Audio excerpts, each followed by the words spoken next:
مفتی تقی عثمانی صاحب نے اپنے زوم میں حضرت امیر معاویہ رضی اللہ تعالیٰ عنہ کے دفاع کے اوپر ایک کتاب لکھی ہے، خلافت و ملوکیت کا جواب دینے کی ناکام کوشش کرتے ہوئے، اور اس میں ان سے بہت بڑا بلنڈر ہوا۔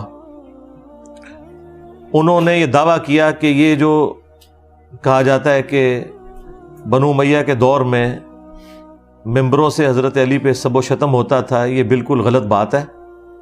وہ کہتے ہیں صرف ایک ہی حدیث ملتی ہے بخاری میں جس میں سب کے الفاظ ہیں، اور سب کا مطلب ہمیشہ گالی نہیں ہوتا، کبھی گالی بھی ہوتا ہے، لیکن یہاں پہ سب سے مراد تنقید کرنا ہے۔ اب یہ لادہ بات ہے کہ حضرت علی کے اوپر تنقید ہو رہی ہو تو یہ اس کو بڑی آسانی سے کہتے ہیں نہیں یہ گالی نہیں دی، تنقید کی ہے، اور دوسرے کسی خلیفہ کی بات آ جائے تو ان لوگوں کی رگ پھڑک جاتی ہے۔ تو اس پہ میں نے کہا تھا کہ اگر تو یہ تقی عثمانی صاحب نے غلط بیانی جان بوجھ کر کی ہے تو منافقت کی ہے، لیکن یہ تو بہت بڑا حکم ہے، ہم یہ سمجھتے ہیں کہ انہوں نے جان بوجھ کے ایسا نہیں کیا ہوگا، لا علمی میں کیا، یعنی وہ اس ٹاپک سے لا علم ہے۔ اور یہی ہم آپ کو بتانا چاہ رہے ہیں کہ جن علماء کے پیچھے آپ لگے ہوئے ہیں، جنہوں نے آپ کو طوطے کی طرح رٹا دیا جی وہ سب کا مطلب گالی نہیں ہوتا، سب کا مطلب تنقید ہوتا ہے، ان بیچاروں کو پتہ ہی نہیں ہے بخاری کی جو سب والی حدیث تھی یہ مسلم میں بھی موجود ہے 6229، اس میں واضح الفاظ ہیں کہ آل مروان میں سے جب ایک بندہ حاکم بنا، اور یہ بات ہو رہی ہے حضرت معاویہ رضی اللہ تعالیٰ عنہ کے دور یا ان کے بعد کی، پہلے کی نہیں ہے یہ بات، بعد کی آل مروان تو پھر بعد میں ہی آئے۔ یعنی وہ جو کہتے تھے صلح حسن ہوئی تھی، صلح حسن کے بعد یہ ہوا تھا، کس طریقے سے اس صلح کے ساتھ یہ ظلم کیا گیا۔ تو مسلم شریف کے الفاظ ہیں سہل ابن سعد السعدی کو بلایا گیا اور کہا گیا کہ آپ منبر پر چڑھ کر حضرت علی کے اوپر لعنت کریں، نعوذ باللہ، لعنت کے الفاظ ہیں۔ اگر یہ نہیں کہہ سکتے تو کہو لعن اللہ ابو تراب، ابو تراب مٹی والے پر لعنت، نعوذ باللہ۔ اچھا، اور منبر پر، اب بخاری میں تو سب کے لفظ تھے، مسلم نے اس کے کھول کے بیان کر دیا، میری ویڈیوز نہیں دیکھی تھی امام مسلم نے، انہوں نے جو صحیح بات تھی وہ امت تک پہنچا دی۔ اب انہوں نے انکار کیا، اور جب انہوں نے کہا کہ آپ کہہ دو ابو تراب پہ، تو اس پہ حضرت سہل ابن سعد السعدی جو ہے وہ ہنسنا شروع ہو گئے۔ انہوں نے کہا تم اس نام کو برا سمجھ رہے ہو، اور حضرت علی اس نام سے بہت خوش ہوتے تھے۔ بنو امیہ کے لوگ حضرت علی کو ابو تراب کہتے تھے حقارت کی وجہ سے، مٹی والا، جبکہ یہ نام خود رسول اللہ نے رکھا ہوا تھا ان کا، اور حضرت علی نے اپنی کنیت ہی بدل لی تھی، آپ کی کنیت تھی ابو الحسن، لیکن آپ کہتے تھے مجھے ابو تراب کہا کرو چونکہ نبی الاسلام نے مجھے ابو تراب کہا ہے۔ اچھا، اب بنو امیہ تو سمجھتے تھے یہ، اب ان کا علمی لیول دیکھ لیں تقی عثمانی صاحب کا، اور ان کے بڑے تھے وہ لوگ، وہ پوچھتے آگے سے سہل ابن سعد السعدی کو یہ ابو تراب نام کیسے پڑا، یعنی ان کے بڑوں کو بھی کچھ نہیں پتا تھا کہ حضرت علی کی یہ کنیت ہے، یعنی یہ صرف یہ جاہل نہیں ہے، ان کے بڑے بھی جاہل تھے اس زمانے کے لوگ۔ تو حضرت سہل ابن سعد السعدی نے کہا کہ میں تمہیں بتاتا ہوں، اصل میں ہوا یوں کہ میاں بیوی ہونے کے ناطے ایک دفعہ حضرت علی اور سیدہ فاطمہ علیہ السلام کا آپس میں جھگڑا ہو گیا، حضرت علی ناراض ہو کے گھر سے نکل گئے۔ جو میں اکثر کہتا ہوں کہ شریف شوہر وہی ہے کہ جب بیوی سے جھگڑا ہو تو خود نکل جائیں۔ ہاں، اسی طریقے سے ہی آپ اپنے معاملات کو اچھا لے کے چل سکتے ہیں۔ اور جا کے وہ مسجد میں لیٹ گئے ڈائریکٹ زمین کے اوپر۔ نبی الاسلام نے ایک صحابی کو بھیجا کہ ڈھونڈو کدھر گئے ہیں، تو بتایا گیا اس طرح مسجد میں وہ لیٹے میں۔ اب یہ بھی ہو سکتا تھا کہ نبی الاسلام کہتے کہ علی کو بلاؤ، وہ خود حاضر ہوتے قدموں میں، لیکن نبی الاسلام نے اپنی محبت کا اظہار فرمایا، اور آپ صلی اللہ علیہ وآلہ وسلم بنفس نفیس خود تشریف لے گئے، اور حضرت علی مٹی میں لیٹے ہوئے تھے، نیند کی حالت میں تھے، آپ نے اپنے مبارک ہاتھوں سے ان کے جسم سے مٹی جھاڑی اور کہا اٹھ ابو تراب، اٹھ اے مٹی میں لپٹنے والے، اٹھ۔ اب یہ نام اتنا ان کو پسند آیا، ان کے لیے تو یہ لائف ٹائم کی اچیومنٹ تھی نا۔ مجھے بتائیں ایک امتی کے لیے اس سے بڑی کوئی اچیومنٹ ہو سکتی ہے کہ اللہ کا محبوب آ کے اسے خود اٹھائے اور اپنے مبارک ہاتھوں سے اس کی مٹی صاف کرے؟ تو ان کے لیے نام تو سب سے بڑھ کر محبوب تھا، انہوں نے اپنے آپ کو ابو تراب کہنا شروع کر دیا۔ تو یعنی بنو امیہ جس نام کو بگاڑتے تھے وہ حضرت علی کی خوشی کا نام تھا، اور وہ اپنے زوم میں یہ سمجھتے تھے کہ ہم اس کو بگاڑ رہے ہیں۔ علی وہ اس لیے نہیں کہتے تھے کہ علی کا تو مطلب ہے اونچی شان والا، یہ تو اللہ کا بھی نام ہے، وَهُوَ الْعَلِيُّ الْعَظِيمُ، لیکن وہ العلی، یہ صرف علی۔ تو حضرت سہل ابن سعد السعدی نے ابو تراب نام کی حقیقت ان کو بتا دی۔ بس آپ نے یہ یاد رکھنا ہے کہ جب بنو امیہ ابو تراب کہے تو آپ سمجھ لیں کہ یہ تنقیص کے لیے کہتے ہیں، اور جب بنو امیہ کے لوگ سب کی بات کریں تو اس کا مطلب کیا ہوتا ہے؟ لعن اللہ ابا تراب، صحیح مسلم 6229۔ یہ غدیر خم کی جو حدیث ہے قرآن اور اہل بیت، جو 4 حدیث ہیں 6225 سے لے کر 6228 تک، اس سے اگلی حدیث یہ ہے۔ اب ایک اور حدیث ہے بخاری میں، مسلم میں ذرا تفصیل کے ساتھ ہے۔ بخاری میں صرف اتنا حصہ موجود ہے کہ حضرت سعد ابن ابی وقاص رضی اللہ تعالیٰ عنہ کہتے ہیں کہ میں نے خود نبی علیہ السلام سے یہ بات سنی تھی کہ آپ نے فرمایا علی کی مجھ سے وہی نسبت ہے جو ہارون کی موسیٰ کے ساتھ، مگر میرے بعد کوئی نبی نہیں۔ یعنی اگر مولا علی امتی نبی نہیں تو غلامت قادیانی دجال تو شیعی کوئی نہیں۔ ہاں، اگر یہ امتی نبی کا ٹائٹل کسی کو ملنا تھا، اگر ہوتا یہ تو مولا علی کو ملتا، لیکن آپ نے فرمایا میرے بعد کوئی نبی نہیں۔ بخاری میں اتنا ہی حصہ ہے۔ مسلم میں یہ اس کا شان ارشاد بھی موجود ہے اس حدیث کا۔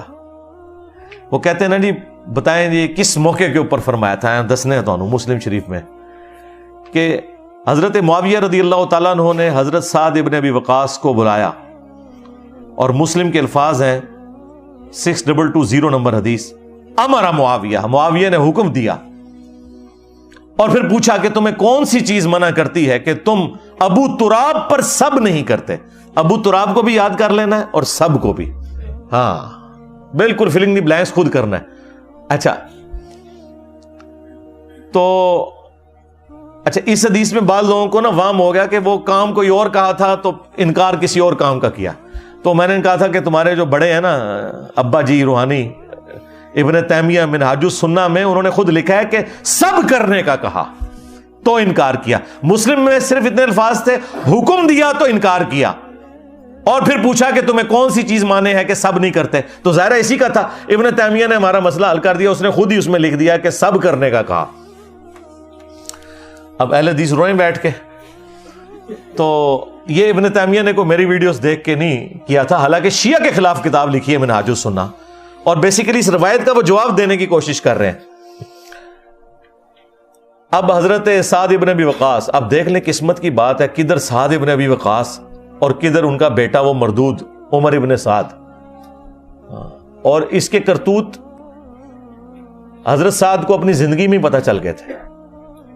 مسلم شریف میں حدیث ہے، سعد ابن ابی وقاص کا بیٹا عامر بن سعد کہتا ہے کہ میں اپنے باپ کے پاس کھڑا تھا جب وہ اپنے اونٹوں کے پاس تھے اور کھیتی باڑی کر رہے تھے، اتنے میں سامنے سے ایک گھوڑ سوار آیا، تو انہوں نے کہا کہ میں اس گھوڑ سوار کے شر سے اللہ کی پناہ میں آتا ہوں۔ کہتے ہیں میں نے دیکھا کہ کس کو کہہ رہے ہیں، تو وہ ان کا اپنا بیٹا تھا عمر ابن سعد۔ ابھی کربلا نہیں ہوئی ہے، ہاں حضرت علی کا دور چل رہا ہے یا حضرت معاویہ کا دور۔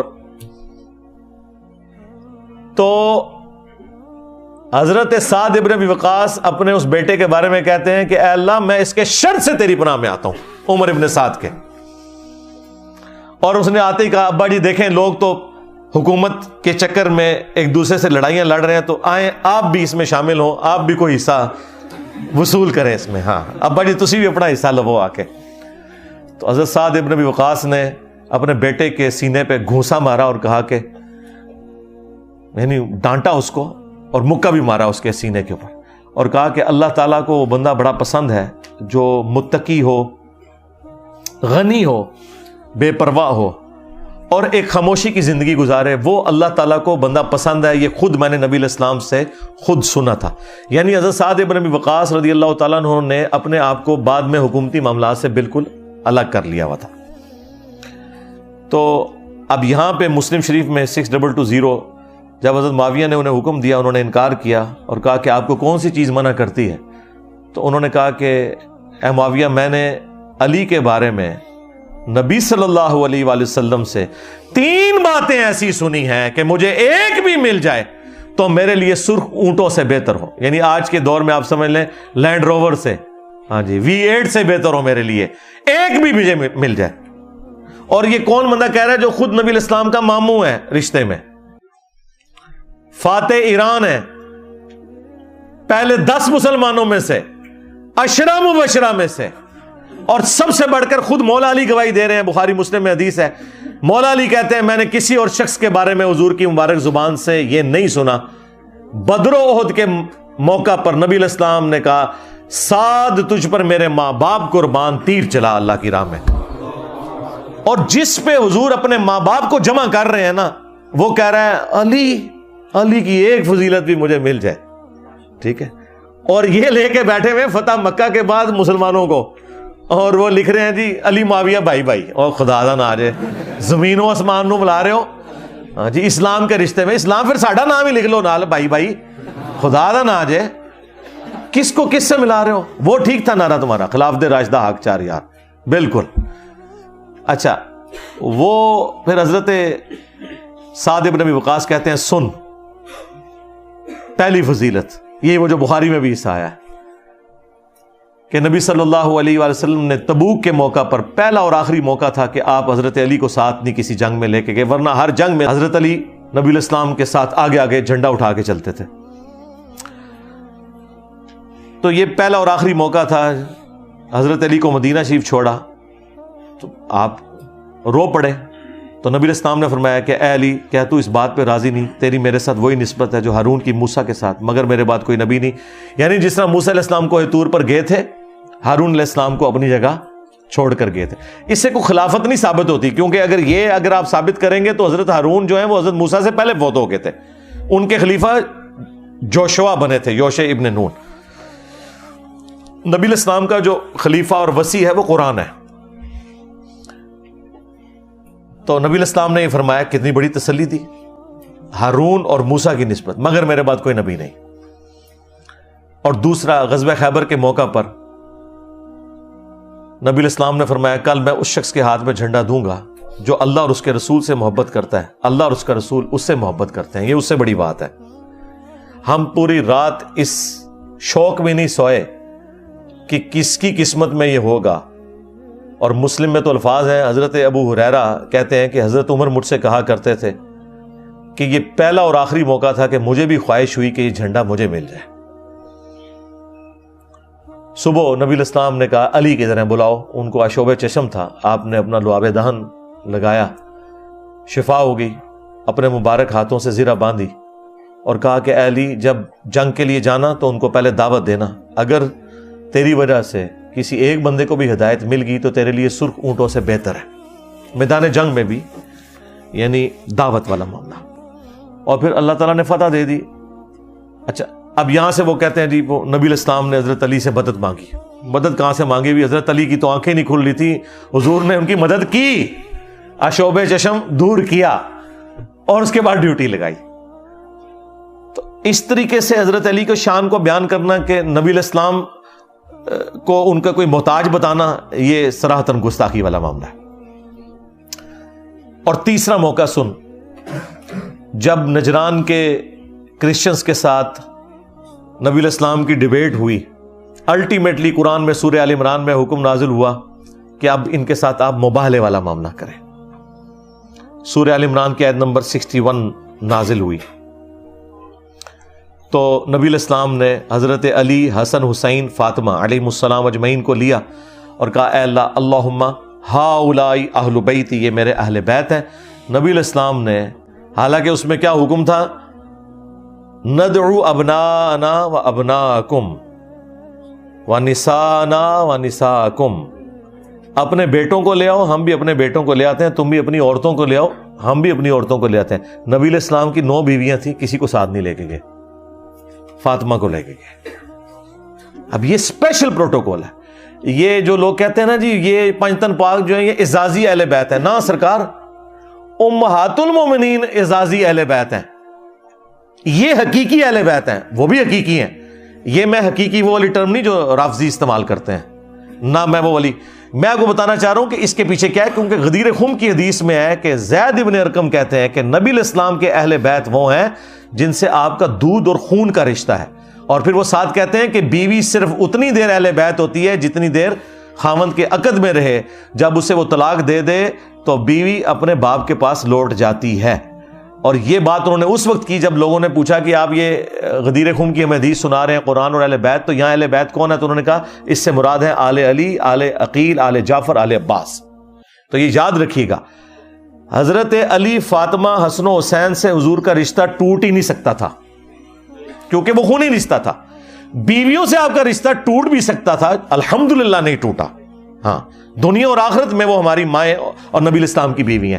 لیکن یہ صحابی نے جو بات کی یہ بتانے کے لیے کہ حقیقی اہل بیت وہ ہوتے ہیں جن سے آپ کا خون کا رشتہ ہوتا ہے, اور بیوی سے جو آپ کا رشتہ ہوتا ہے وہ خون کا نہیں ہوتا, وہ اعزازی رشتہ ہوتا ہے, اس کی وجہ سے وہ بھی اہل بیت ہوتے ہیں. ٹھیک ہے, تو اب یہ میں چیزیں ساتھ اس لیے کلیئر کر رہا ہوں تاکہ آپ کو یہ بات سمجھ آئے کہ آپ نے افراط و تفریط سے بچنا ہے. تو اہل بیت والے معاملے میں نبی علیہ السلام نے حسن و حسین, سیدہ فاطمہ اور حضرت علی کو اپنے ساتھ لے کے آئے اور کہا اے اللہ یہ میرے اہل بیت ہیں. یہ فضیلت سنائی. مسلم شریف میں تو حدیث ختم ہو جاتی ہے. یہی حدیث 100% اسی سند کے ساتھ امام نسائی نے اپنی کتاب سن نسائی الکبریٰ میں لی ہے. اس کا الگ سے چیپٹر چھپ چکا ہے, خصائص علی. وہ ہمارے جیلم شہر سے ہی شیخ زبیر صاحب کے اسٹوڈنٹ غلام مصطفیٰ ظہیر صاحب امن پوری حفظہ اللہ تعالی, ہم تو احترام سے ان کا نام لیں گے, تو انہوں نے اس پہ تحکیم لگائی ہوئی ہے. اس میں آگے الفاظ ہیں, تحکیم کی تو ضرورت نہیں, اس کی سند بھی مسلم شریف والی ہے. اس میں آگے الفاظ ہیں کہ سعد ابن ابی وقاص کا بیٹا کہتا ہے پھر حضرت معاویہ جتنے دن مدینہ شریف رہے حضرت علی کی تنقیص کا ایک جملہ بھی اپنی زبان سے نہیں نکالا, کیونکہ میرے باپ نے جس طریقے سے ان کو ٹریٹ کیا تھا. اب اس نے امام نووی کا بھی پول کھول دیا. امام نووی نے مسلم شریف کی حدیث کی شرح میں لکھا ہے کہ وہ حضرت معاویہ تو بیسیکلی یہ کہہ رہے تھے کہ یہ لوگ گالیاں دیتے ہیں حضرت علی کو, آپ مجھے حضرت علی کے فضائل سنائیں تاکہ میں لوگوں کو قائل کروں. دیکھو کڈی لمبی جناب دفاع کر دے. تو وہ حدیث نے بتا دیا کہ وہ جتنے دن پھر ادھر رہے انہوں نے حضرت علی کے بارے میں کوئی غلط جملہ نہیں بولا. یہ حدیث سنن ابن ماجہ میں بھی اس کا ایک طریق موجود ہے. اس میں چوتھی فضیلت بھی ہے, من کنت مولاہ فہذا علی مولا, جس کا مولا میں اس کا مولا علی. اور ابن ماجہ میں تو الفاظ ہیں, ساتھ غصے میں آگے اور کہا تو اس کے بارے میں بات کرتا ہے. ابھی کہیں گے انجینئر صاحب بھی غصے میں ہے, بھائی اسی طریقے سے بات کی ہوگی نا, طارق جمیل کے سٹائل میں تو غصے میں نہیں آئے ہوں گے. اور عربیاں دا غصہ اللہ معافی دے, ایتے پٹھانوں نو ویکھیا تسی انج عربی ہون بھی آپس ہی نارمل بھی گفتگو اس طرح کرتے جے, اور عربی جب غصے میں ہو توبہ توبہ, تو اس کے بارے میں بات کرتا ہے جس کے بارے میں یہ فضائل ہیں. اب یہ احادیث الحمدللہ میں نے یہ ساری بڑی ترتیب کے ساتھ اس میں ڈالی ہوئی ہیں. سعد ابن ابی وقاص رضی اللہ تعالیٰ عنہ تو ہمیشہ الحمدللہ اس حوالے سے دافع رہے. اسی سن نسائی الکبریٰ کے چیپٹر خصائص علی میں کچھ لوگ حضرت سعد کو ملنے آتے ہیں, اور یہ آخری بدری صحابی ہیں, 56 ہجری میں فوت ہوئے ہیں. ان کے بعد کوئی بدری صحابی دنیا میں نہیں رہا تھا, یہ حضرت معاویہ کے دور میں فوت ہوئے ہیں. اور ان کی قبر جو ہے وہ مدینہ شریف کے اندر ہے. یہ جو چائنا کے اندر کو قبر مشہور کی ہوئی ہے وہ جعلی ہے, وہ ان کی قبر نہیں ہے. تو سعد ابن ابی وقاص رضی اللہ تعالیٰ عنہ کے بارے میں اسی چیپٹر میں سن نسائی الکبریٰ کے خصائص علی ولی میں آتا ہے, کچھ لوگ ملنے آتے ہیں اور وہ کہتے ہیں میں نے سنا ہے کہ تم لوگ حضرت علی کے اوپر سب و شتم کرتے ہو. تو انہوں نے کہا معاذ اللہ, انہوں نے کہا معاذ اللہ. یہ معاذ اللہ علی سرکار اللہ معاملہ نہیں, ان کا معاذ اللہ. ہم سعد ابن معاذ جب بولیں گے وہ میم کے اوپر پیش کے ساتھ بولا جاتا ہے, ان کا معاذ اللہ, ہم کیوں ایسی حرکت کریں گے.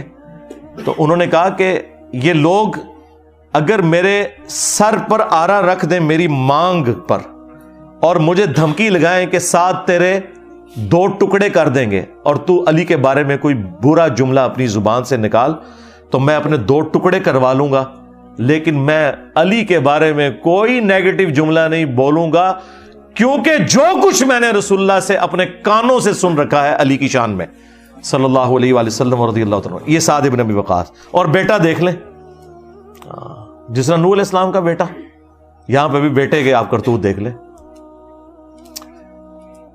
اس کے علاوہ بھی کئی ایک احادیث ہیں، وہ بیان کیا تو کافی ٹائم لگ جائے گا، میں اسے کنکلوڈ کرتا ہوں۔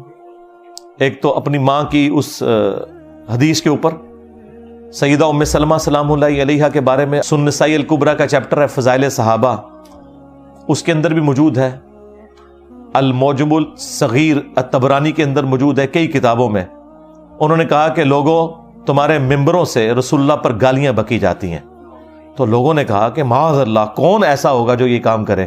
انہوں نے کہا تم یہ نہیں کہتے ہو کہ علی اور اس سے محبت کرنے والوں پر تم سب و شتم نہیں کرتے؟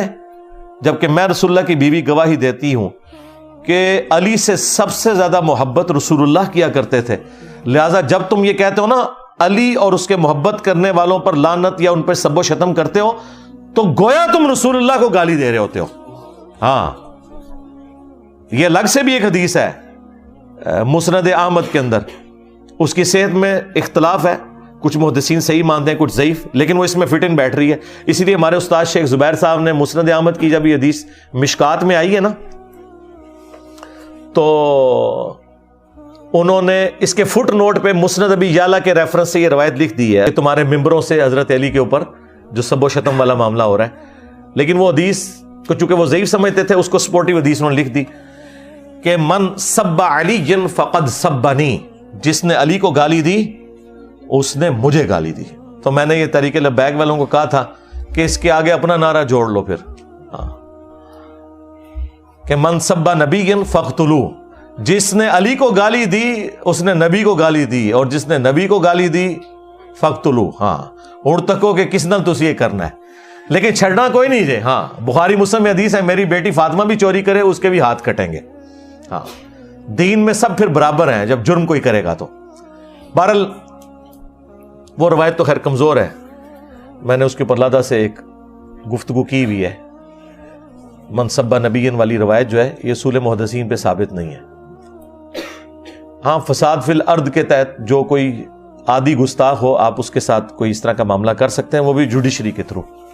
تو بہرحال یہ حدیث اس بات پر گواہ ہے کہ ممبروں سے بھی ہوتی تھی، اور ان کے اوپر تحکیم میں نے خود نہیں لگائی، اس فضائل صحابہ والے چیپٹر پہ بھی تحکیم غلام مصطفیٰ ظہیر صاحب کی لگی ہوئی ہے، اور انہوں نے باقاعدہ اس کی تخریج کر کے اور کتابوں کے بھی نام لکھیں گے، فلاں فلاں کتاب میں بھی یہ روایت موجود ہے۔ آخر میں سعد ابن ابی وقاص کی حدیث پہ ہی اسے اینڈ کرتا ہوں۔ المستدرک الحاکم میں موجود ہے، سعد ابن ابی وقاص رضی اللہ تعالیٰ عنہ مدینہ شریف کے بازار سے گزر رہے تھے، انہوں نے ایک گھوڑ سوار کو دیکھا کہ اس کے گرد مجمع جمع ہے، اور وہ حضرت علی ابن ابی طالب کو گالیاں دے رہا ہے مدینہ شریف کے اندر۔ آپ اندازہ کریں، اس حدیث کو امام حاکم نے بھی صحیح کہا، امام ذہبی نے بھی موافقت کی۔ تو سعد ابن ابی وقاص اس مجمع کے قریب ہے، جب لوگوں نے دیکھا کہ سعد ابن ابی وقاص ہے تو لوگوں نے راستہ کھول دیا، ظاہر سینئر صحابی تھے، تو وہ مجمع کو چیرتے ہوئے سیدھے اس گھوڑ سوار کے پاس آئے اور کہا کہ تو کس بنیاد پر علی ابن ابی طالب کے اوپر یہ تبرہ کر رہا ہے؟ اور پھر وہاں سعد ابن ابی وقاص نے خطبہ دیا اور کہا مجھے بتا، کیا علی ابن ابی طالب وہ پہلا شخص نہیں جو رسول اللہ پر ایمان لایا؟ اس لیے بخاری مسلم میں الفاظ ہیں، سہل ابن حنیف کہتے ہیں بدری صحابی، یہ وہی تھے جنہیں حضرت معاویہ کو معزول کر کے حضرت علی نے شام کا گورنر لگایا تھا اپنے دور خلافت میں، اور حضرت معاویہ نے استعفیٰ دینے سے انکار کر دیا تھا، تو جنگ صفین لڑنی پڑی حضرت علی کو۔ سہل بن حنیف جنگ صفین کے موقع پر بخاری اور مسلم دونوں میں الفاظ ہیں، وہ اپنا گھوڑا دوڑا کے صحابہ کرام میں آتے ہیں اور وہ کہتے ہیں کہ اگر صلح حدیبیہ کے دن ہمارے اختیار میں ہوتا تو ہم رسول اللہ کے فیصلے کو بدل دیتے، اور پھر انہوں نے اسپیسیفکلی مینشن کیا کہ حضرت عمر اس صلح کے اوپر خوش نہیں تھے، اور اگر زبردستی کرنی ہوتی تو حضرت عمر جو ہیں نعوذ باللہ اس فیصلے کو بدل دیتے، انکار کر دیتے۔ وہ اگر خدا نہ خواستہ ایسا ہوتا تو اپنے ایمان سے یاد ہو بیٹھے، لیکن ایسا نہیں ہوا۔ تو انہوں نے فوجیوں کو کہا کہ اس دن نبی علیہ السلام کے فیصلے کو ہم نے قبول کیا، آج تمہارا کام ہے کہ علی کے فیصلے کو قبول کرو۔ وہ تحکیم کا مسئلہ، وہ پھر ایک دردناک سٹوری ہے، لیکن بخاری مسلم کی اس حدیث سے یہ بھی پتہ چل گیا کہ سہل بن حنیف بدری صحابی صلح حدیبیہ کے ساتھ جوڑ رہے ہیں تحکیم کے مسئلے کو. صلح حدیبیہ میں اللہ کے نبی اور صحابہ ایک طرف تھے اور دوسری طرف مشرکین عرب تھے, اور اس موقع پر مولا علی اور ان کے ساتھی ایک طرف تھے اور دوسری طرف اہل شام تھے. تو یہ اس میں اہل شام کی جتنی فضیلت آئی ہوئی ہے نا وہ آپ کو پتہ چل گئی ہوگی, کیونکہ جب آپ جوڑا جا رہا ہے نا اس کے ساتھ, وہ تو بخاری میں موجود ہے. جب حضرت علی نے وہ محمد رسول اللہ مٹانے سے انکار کر دیا تھا, جب کافروں نے اعتراض کیا ہم تو آپ کو اللہ کا رسول نہیں مانتے, آپ لکھیں محمد بن عبداللہ. حضور نے کہا علی کاٹ دو اور لکھ دو. انہوں نے کہا یا رسول اللہ میں تو نہیں کاٹوں گا. اب یہ کس حضور کی محبت میں انہوں نے کہا. پھر حضور نے کہا ادھر مجھے دو. پھر آپ نے لکیر پھیری اور اپنے ہاتھوں سے لکھا. اور حضرت ابوبکر کہتے ہیں حضور کی ہینڈ رائٹنگ اتنی اچھی نہیں تھی, اس لیے کہ آپ کو اللہ تعالیٰ نے یہ ملکہ نہیں دیا تھا, یہ حضور کا معجزہ تھا کہ آپ لکھ پڑھ نہیں سکتے تھے, کیونکہ سورہ العنکبوت میں اگر ایسا ہوتا تو لوگ گمان کرتے یہ کتاب آپ نے خود لکھ لی ہے. حضور کے حق میں لکھا پڑھا نہ ہونا یہ عیب نہیں ہے, خوبی ہے. اور لکھا پڑھے سے مراد جاہل ہونا نہیں ہے, اللہ نے انہیں علم سکھایا ہے, لیکن یہ اللہ تعالیٰ نے ان کو معجزہ دیا ہے کہ تو وہاں پہ حضرت علی نے جو انکار کیا تو وہ اس وجہ سے نہیں تھا کہ نعوذ باللہ نافرمان تھے. اور اسی حدیث کا ایک طریق سنن نسائی الکبریٰ کے اندر موجود ہے, خصائص علی والے چیپٹر کے اندر, وہ بڑا دردناک ہے. اس میں پہلے تو وہ مناظرہ بھی ہے جو خوارج اور ابن عباس کے درمیان ہوا, جو ہم نے ریسرچ پیپر 5B کربلا والے میں ڈالا ہوا ہے. اور دوسرا یہ وہ روایت لے کے ہے کہ حضرت علی نے جب یہ انکار کیا نا, حضور نے یہ کیا تو اس کے بعد نبی الاسلام نے حضرت علی کو ایک رازداری کی بات بتائی اور کہا کہ اے علی تم پہ بھی اسی طرح کا ایک وقت آئے گا, اس وقت تمہیں بھی وہی کچھ کرنا ہوگا جو آج میں کر رہا ہوں. یعنی رسول اللہ نے اپنی جگہ علی کو رکھا اور مشرکین عرب کی جگہ حضرت علی کے مخالفین کو رکھا, تبھی ریزیمبلنس بنے گی نا. انہوں نے کیا کہا تھا کہ ہم محمد رسول اللہ نہیں مانتے, محمد بن عبداللہ لکھو. جب حضرت علی اور حضرت معاویہ کے درمیان جنگ بندی ہوئی, جو معاہدہ لکھا گیا اس میں لکھا تھا امیر المؤمنین خلیفۃ المسلمین علی ابن ابی طالب اور معاویہ ابن ابی سفیان کے درمیان. تو معاویہ بن ابی سفیان رضی اللہ تعالیٰ عنہ, ہم تو ہماری تو مجبوری ہے جی, صحابی ہونے کی وجہ سے ہم احترام سے نام لیتے ہیں اور رضی اللہ عنہ کہتے ہیں, نبی الاسلام کی نسبت کی وجہ سے.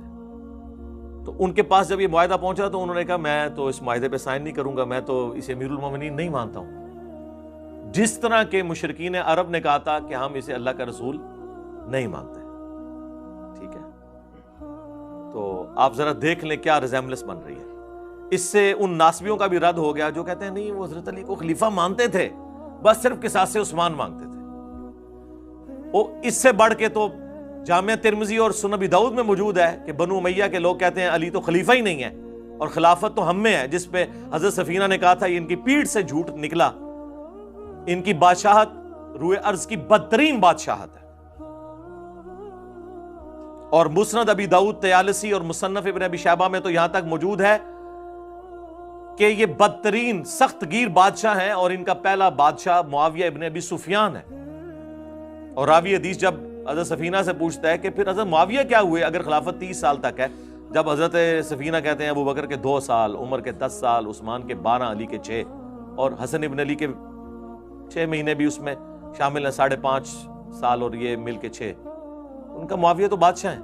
اور مصنف ابن ابی شیبہ میں آیا کہ سخت گیر بادشاہ اور پہلا معاویہ ابن ابی سفیان ہے. یعنی حضرت سفینہ حضور کے آزاد کردہ غلام, وہ ان کو خلیفہ نہیں مانتے تھے بلکہ بادشاہ مانتے تھے. ہم خلیفہ بھی نہیں مانتے, یہ ذہن میں رکھیے گا. خلیفہ راشد چھوڑ دیں, خالی خلیفہ بھی نہیں مانتے, ملک مانتے ہیں. ہاں ان معنوں میں تو خلیفہ آپ بے شک عمران خان کو بھی کہہ لیں اور شہباز شریف کو بھی کہہ لیں حکمران کے طور پہ, یزید کو بھی کہہ لیں آپ کا دل کرے, لیکن اگر خلیفہ ان ٹرو سینس کے اندر ہے تو وہ خلفائے راشدین وہی ہیں.